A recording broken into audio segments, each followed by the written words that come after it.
रात का आखिरी पहर था। बाहर सूखे पत्तों की सरसराहट अजीब सी लग रही थी। झोपड़ी में जलता लालटेन कांप रहा था। मनीष खाट पर बैठा था और शीतल उसके पास चुपचाप बैठी थी। सुनिए ना, क्या हुआ? गांव के पास जो जंगल है ना, वहाँ आजकल एक तांत्रिक बाबा रहने लगा है और लोग कहते हैं वो सिर्फ दुआ नहीं करता, किस्मत से सौदा करता है। कौन सा बाबा? गांव में सब लोग यही कहते हैं। जो भी अपनी तकलीफ लेकर वहाँ जाता है उसे खाली हाथ वापस नहीं लौटना पड़ता। राजू काका की बहू को याद है, खेत में काम करते वक्त सांप ने डस लिया था। हालत इतनी खराब थी कि सबने उम्मीद छोड़ दी थी। बाबा ने बस कुछ मंत्र बोले, 3 दिन भी पूरे नहीं हुए थे कि वो औरत खुद उठकर चूल्हे पर खाना बना रही थी, जैसे कुछ हुआ ही ना हो। शीतल, ये सब झूठ है। सांप का झर कई बार अपने आप भी उतर जाता है। अच्छा, किशन की गाय को ही देख लो। हफ्तों से उसने एक बूंद दूध तक नहीं दिया था। घर में बच्चे भूखे, किशन खुद परेशान घूमता रहता था। बाबा ने बस उसकी पूंछ पर एक लाल धागा बांधा, कुछ देर आंख बंद करके बुदबुदाए और अगली ही सुबह जैसे चमत्कार हो गया। दूध इतना निकला कि बर्तन छोटे पड़ गए, आंगन में सफेदी फैल गई। तेरे कान तो कोई भी आकर भर जाता है। 2 मीठी बातें क्या बोल दे, तू सब सच मान लेती है। मैंने अपनी आंखों से देखा है, मैं वहाँ गई थी। क्या? तुम कब गई? कल दोपहर जब आप खेत में थे। बाबा ने कहा आपके पति का भाग्य जैसे रुक गया है। 1 रात का विधान है, एक मंत्र बोला जाएगा और एक कीमत चुकाना पड़ेगा, तभी रास्ता खुलेगा। बाहर की हवा जैसे रुक गई हो, हर ओर गहरी चुप्पी फैल गई। कौन सी कीमत? 1 रात अकेले जंगल में। इन बाबाओं पर मुझे भरोसा नहीं। असली पूजा तो मेहनत और ईमानदारी है।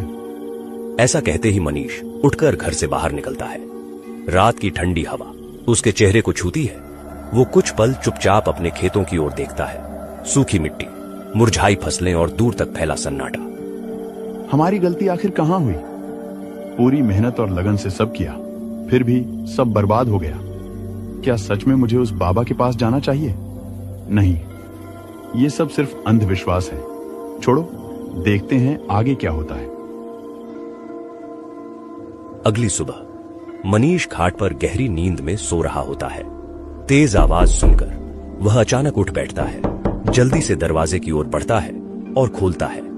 बाहर कोई और नहीं बल्कि गांव का जमींदार खड़ा होता है। क्या हाल है मनीष? 1 महीना बीत गया, ना पैसा लौटा, ना कोई खबर दी। तुम गरीब लोग भी कमाल करते हो। लेने आते हो तो विनती करते हो और लौटाने की बारी आती है तो अचानक गायब हो जाते हो। माफ कीजिए जमींदार साहब, मैं आपका पैसा लौटाऊंगा, बस थोड़ा और समय चाहिए। देखिए मेरी हालत, जितना भी कर्ज लिया था सब इसी जमीन में लगाया, पर फसल सूख गई और सब बर्बाद हो गया। कितना वक्त दूं तुझे? हर दिन ब्याज बढ़ता जा रहा है। अब तो रकम असल से भी ज्यादा हो चुकी है। मेरे पास अब एक ही रास्ता बचता है, तेरी जमीन अपने नाम करवा लूं। नहीं जमींदार साहब, ऐसा मत कीजिए। बस मुझे 1 हफ्ते की मोहलत दे दीजिए। मैं कोई ना कोई रास्ता जरूर निकाल लूंगा। भगवान की कसम, सिर्फ 1 हफ्ता। शीतल पीछे से आती है। कांपते हाथों से उसने जमींदार साहब को नमस्ते किया। आंखों में डर और विनती थी। धीरे से हाथ जोड़ लिए, कुछ नहीं बोली, बस अपनी आंखों से दया मांग ली। जमींदार साहब उसकी ओर देखते हैं। आज तेरी बीवी का चेहरा देखकर छोड़ रहा हूं, वरना अब तक तेरा घर भी मेरे नाम हो चुका होता। ध्यान रखना मनीष, सिर्फ 1 हफ्ता, उसके बाद 1 पल की भी मोहलत नहीं मिलेगी। शुक्रिया जमींदार साहब, आपका ये एहसान कभी नहीं भूलूंगा। जमींदार के जाने के बाद झोपड़ी में फिर वही सन्नाटा छा गया।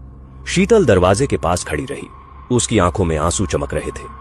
मनीष धीरे धीरे अंदर गया, खाट पर बैठा और सिर झुकाए खामोशी में सोचने लगा। अब भी चुप रहोगे? मैं क्या बोलूं? जो होना था वो हो गया। नहीं, अब और चुप नहीं बैठूंगी। आज रात ही हम उस बाबा के पास जाएंगे, चाहे तुम्हें यह पसंद हो या ना हो। शीतल, फिर वही बात। मैंने कहा ना, मुझे इन झूठे बाबाओं पर भरोसा नहीं।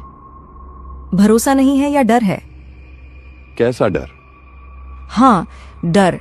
डर कि अगर बाबा सच बोल गया कि तुम्हारी किस्मत तुमसे खुद रूठ चुकी है, डर कि अगर मैं सही निकली तो तुम्हारा सारा अभिमान मिट्टी में मिल जाएगा। दोनों अचानक चुप हो गए। ठीक है, चलो ये भी करके देखते हैं। आखिरकार मनीष ने शीतल की बात मान ली। रात होते ही दोनों, शीतल और मनीष, घर से निकल पड़े जंगल की ओर। दिन में जो जंगल इतना शांत और सुंदर दिखता था, वही अब रात के अंधेरे में हर कदम पर डरावना लग रहा था। शीतल मनीष के पीछे पीछे चल रही थी। उसकी सांसें तेज थीं, लेकिन कदम रुक नहीं रहे थे। कुछ देर चलने के बाद उन्हें दूर कहीं जलती हुई रोशनी दिखाई दी। धीरे धीरे दोनों उसकी ओर बढ़े। जैसे जैसे पास पहुंचे, उन्होंने देखा बड़ा पेड़ के नीचे बाबा बैठे थे। होठों पर कोई रहस्यमय मंत्र चलता हुआ। मनीष और शीतल दोनों उनके सामने जाकर रुक गए। आ गए तुम दोनों। मुझे पता है तेरी बीवी पहले ही सब कुछ बता चुकी है। तेरे खेत, तेरी मेहनत, तेरी हार, सब मैंने देखा है। मैं सब जानता हूं। तो आप सब कुछ जानते हैं। अच्छा चलो ठीक है, मुझे कुछ बताना नहीं पड़ेगा। हाँ, मैं सब कुछ जानता हूं, लेकिन अब डरने की जरूरत नहीं। सब कुछ जल्दी बदल जाएगा। बस वही करना जो मैं कहूं। बिना सवाल, बिना शक, अकेले आना। किसी को भी साथ मत लाना, यहां तक कि अपनी बीवी को भी नहीं। ये पूजा सिर्फ अकेले करनी होगी, वरना सब व्यर्थ होगा। अकेले होने पर सवाल मत उठाना। जो करना है अकेले करना है। तेरी किस्मत तुझसे नाराज है और उसका रास्ता केवल तू ही तय कर सकता है। अब जाओ, चैन से सो जाओ। कल की रात तेरी जिंदगी की सबसे लंबी रात होगी।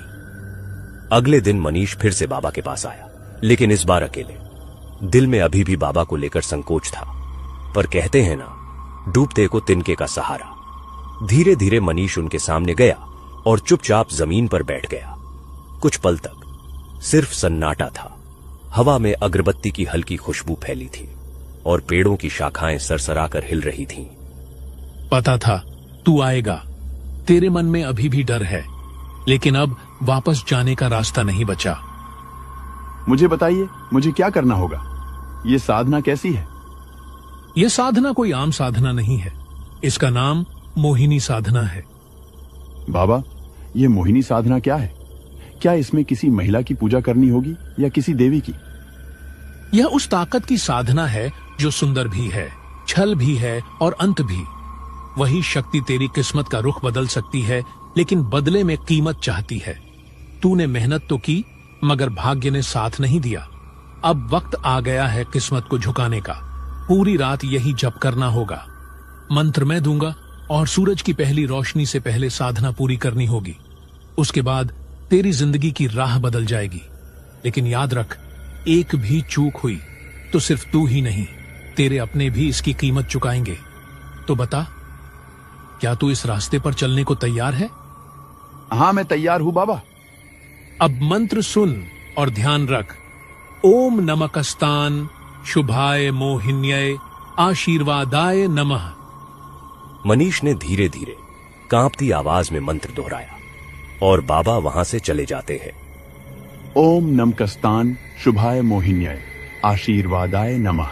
ओम नमोस्तान आशीर्वाद। ओम नमस्तान आशीर्वाद आशीर्वाद। ओम नमकस्तान मोहिनीय आशीर्वादाय नमः। मनीष लगातार मंत्र दोहराए ही जा रहा था। तभी वह अचानक अजीब सी शक्ति वहां प्रकट होती है। मनीष, तुमने मुझे बुलाया? तुम कौन हो?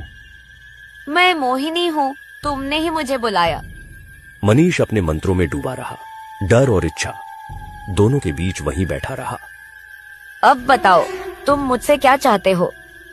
मैं मुश्किल में हूँ। मैं तुम्हारी सहायता कर सकती हूँ मनीष, लेकिन मेरी एक शर्त है। तुम्हारी इस साधना से मैं संतुष्ट हूँ और तुम्हें इस हालात से बाहर भी निकाल दूंगी। तुम्हारा दुख, तुम्हारी कमी सब खत्म हो जाएगा। आज से मैं तुम्हारे साथ रहूंगी, तुम्हारी हर जरूरत का ख्याल रखूंगी। धन, कामयाबी और सुख सब कुछ दूंगी, लेकिन इसके बदले तुम सिर्फ मेरे रहोगे, हमेशा के लिए। किसी और स्त्री से तुम्हारा कोई नाता नहीं होगा, न मन से न शरीर से, कभी भी। अगर तुमने यह वचन तोड़ा तो उसका परिणाम बेहद भयानक होगा। मनीष ने मोहिनी की ओर देखा। वो इतनी आकर्षक, इतनी तेजस्वी लगी कि कुछ पल के लिए उसकी सोच ही थम गई। दिल में एक अजीब खिंचाव सा महसूस हुआ। ठीक है, मुझे तुम्हारी शर्त मंजूर है। अगली सुबह मनीष देर से उठा। घर के अंदर चारों ओर नजर दौड़ाई। सब वैसा ही था जैसा गरीबी और सूखे खेतों की आदत थी। फिर उसकी नजर बाहर गई और होश उड़ गए। कल तक सूने और मुरझाए खेत आज अचानक हरे भरे लहलहाते खड़े थे, जैसे रातों रात कोई चमत्कार घट गया हो। अरे आप उठ गए, आओ बाहर जल्दी, देखो क्या हुआ। शीतल खुशी से मनीष की तरफ भागी, लेकिन मनीष ने कल रात की शर्त को याद किया और अचानक पीछे हटकर कहा, रुको वहीं, मेरे पास मत आओ। मैं जमींदार से बात करके आता हूं और सारा कर्ज भी जल्दी निपटा दूंगा। तुम अंदर जाओ और मुझसे थोड़ी दूर रहो। शीतल का चेहरा उतर गया। वो चिड़चिड़ाते हुए अंदर चली गई। उसकी आंखों में आश्चर्य और चोट दोनों झलक रहे थे। तभी मनीष ने कुछ देखा। मोहिनी खड़ी थी, थोड़ी दूरी पर हंसती हुई। उसकी हंसी में अजीब सी मिठास थी। मोहिनी की नजर सीधे मनीष पर पड़ी और उसने मुस्कान दी। मनीष ने भी कमजोर सी मुस्कान लौटाई और फिर चुपचाप वहां से चल पड़ा। उसके कदम भारी थे, धीरे धीरे बढ़ रहे थे। चेहरे पर उम्मीद के साथ साथ एक अनकहा भय भी था। मनीष जमींदार के घर की ओर बढ़ा। लोग आपस में धीमी आवाज में कुछ कह रहे थे। माहौल में राहत और सनसनी दोनों का मिश्रण महसूस हो रहा था। क्या हुआ यहां? इतनी भीड़ क्यों लगी है? अरे मनीष, सुना नहीं क्या? कल रात जमींदार नींद में ही चल बसा। सुबह नौकर ने दरवाजा खोला तो देखा बिस्तर पर ऐसे पड़ा था जैसे सोते सोते ही चला गया हो। वैसे भी उसका कोई अपना नहीं था, न बीवी न बच्चा। अब लगता है कि हमारा सारा कर्ज भी माफ हो जाएगा। हालत दुखद हो सकती है, पर भगवान का लाख लाख शुक्र है। उसके चेहरे पर हैरानी और हल्का सा डर एक साथ उभर आया। वो कुछ पल चुप खड़ा रहा, मन ही मन सोचता, क्या यह सब उस साधना का नतीजा है? फिर उसकी नजर अचानक सामने चली गई। पेड़ की छाया में मोहिनी खड़ी थी, धीरे धीरे मुस्कुराते हुए, जैसे उसे सब पता हो। मनीष की सांसें तेज हो गईं। कुछ पल के लिए डर लगा, फिर राहत। अब वह जान चुका था, यह सब उसी की शक्ति का असर था। मनीष की हालत, उसकी किस्मत, सब बदल चुकी थी। खेत हरे भरे और लहरा रहे थे। लोग उसका सम्मान करने लगे थे। लेकिन मनीष और शीतल के बीच दूरी बढ़ने लगी थी। दिन बीतते गए और घर में खामोशी छा गई। मनीष अक्सर रात को बाहर रहता और शीतल अकेली और खामोश। उनके बीच अब ना कोई बात थी, न कोई रिश्ता। शीतल के चेहरे पर थकान थी, पर आंखों में उम्मीद की हल्की झिलमिलाहट। वो धीरे से खुद से कहती, आज तो बात कर ही लूंगी उससे, अब ऐसे नहीं चलेगा। शीतल अपने पति को लेकर काफी चिंता में रहती है। रात होते ही दोनों बिस्तर पर लेटे हुए थे, लेकिन शीतल अब भी मनीष को लेकर काफी परेशान थी और सौ नहीं पा रही थी। मनीष शीतल का सोने का इंतजार करता है। थोड़ी ही देर में मनीष बिस्तर से उठता है और घर से बाहर की ओर निकल जाता है। मनीष जंगल की ओर जा रहा था, जहां मोहिनी उसे रोज बुलाती थी। मनीष लगातार चल रहा था। तभी अचानक पीछे से दो नरम हाथ उसके सीने पर टिक गए। एक पल के लिए उसकी सांसें रुक गईं। वो मुस्कुराया, मन ही मन सोचते हुए, मोहिनी। मनीष ने उन हाथों को पकड़ा और हल्के से अपने होठों से चूमा। धीरे धीरे पलटा और पीछे देखा, और उसी पल उसका चेहरा जम गया। वो मोहिनी नहीं थी, शीतल थी। क्या तुम पागल हो गई हो?